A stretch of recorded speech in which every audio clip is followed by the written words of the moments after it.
6 రాష్ట్రంలో పంటల సాంద్రత అత్యధికంగా గల జిల్లా ఏది? ఆన్సర్ వచ్చేసి ఆప్షన్ సి కరీంనగర్ జిల్లా.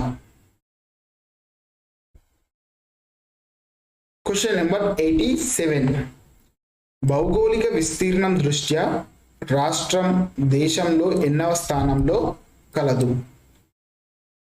ఆన్సర్ వచ్చేసి ఆప్షన్ సి 11వ స్థానంలో కలదు. అదే జనాభా దృష్ట్యా 12వ స్థానంలో కలదు. అదే అడవుల స్థానంలో 13వ స్థానంలో కలదు. క్వశ్చన్ నెంబర్ 88 రాష్ట్రంలో స్థూల సాగునీటి పారుదలలో బావుల వాటా ఎంత? ఆన్సర్ వచ్చేసి ఆప్షన్ సి 89%.